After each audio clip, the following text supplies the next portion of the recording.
Meus queridos, nós estamos de volta e aqui nós vamos falar agora sobre a vontade de Deus em relação ao pecado.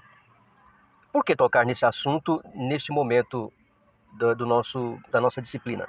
Porque, ao tratar da vontade soberana de Deus e do poder soberano de Deus e da sua liberdade soberana, conforme nós acabamos de ver, que está dentro do assunto dos atributos de Deus, então, ao tratar de tudo isso, nós vimos que Deus ele é a causa de tudo que acontece. Ora, o mundo hoje ele é um mundo que existe o pecado e que o pecado trouxe males. Daí algumas pessoas pensarem, alguns até afirmarem que Deus ele é o autor do mal, é o responsável pelo mal. Veja, é perigoso falar que eventos ruins acontecem segundo a vontade de Deus, embora as Escrituras falem assim. É perigoso pensar que Deus tem prazer no mal, embora possa usá-lo para os seus desígnios. E também é perigoso imputar a Deus a culpa do pecado e não cogitarmos em sermos responsáveis pelos mesmos. Então, é para onde alguns vão quando vão para esse extremo de procurar em Deus o autor, o responsável pelo pecado.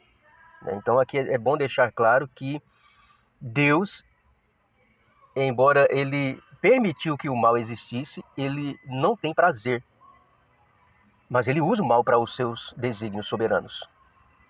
E outra coisa, Deus também, ele não é o culpado, o responsável que responde agora pelo mal.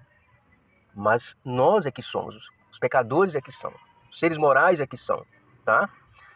Então as Escrituras, elas não hesitam em emparelhar declarações da vontade soberana de Deus com afirmações da responsabilidade do homem pelo mal. Como nesse caso aqui, Atos 2:23, falando sobre a morte de Jesus na cruz.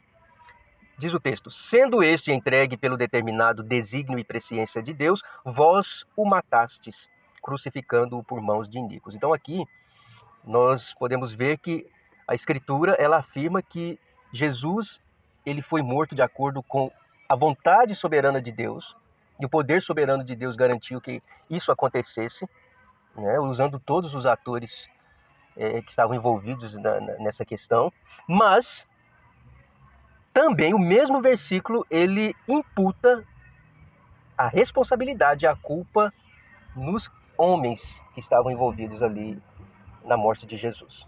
É bom deixar isso muito claro, tá? De acordo com Berkoff, este é o posicionamento dos teólogos reformados, sobretudo os de linha calvinista, que admitem com franqueza que não pode resolver a dificuldade. Então, no meio reformado, se admite que Deus ele é soberano sobre todas as ações dos homens. E que o mal existe porque, dentro da vontade soberana de Deus, de acordo com o poder soberano, ele permitiu. Ele decretou. Agora, admite-se também que ele não é o autor do mal. Ele não é o responsável pelo mal que existe no mundo. E aqui é onde a dificuldade de resolver a situação. Então, a maioria dos teólogos reformados sustenta que a vontade de Deus é de permitir o pecado de modo que ele irá ocorrer, mas não de efetuá-lo e ainda não de ter deleite nele. Essa é a posição de alguns documentos reformados, por exemplo, a Confissão de Fé de Westminster, pode ser conferido no capítulo 3, seções 1 e 2, e capítulo 5, seção 4.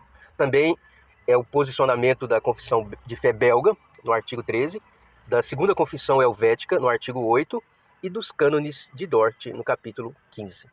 Então, nós devemos tomar muito cuidado e não culpar Deus pelo mal, uma vez que a vontade dele é soberana e ele faz tudo o que ele quer, e se o mal existe no mundo foi porque ele quis, mas nós não devemos chegar ao ponto de questionar ou concluir que ele é o responsável. Ele quis, porque se de outra forma não teria o mal no mundo.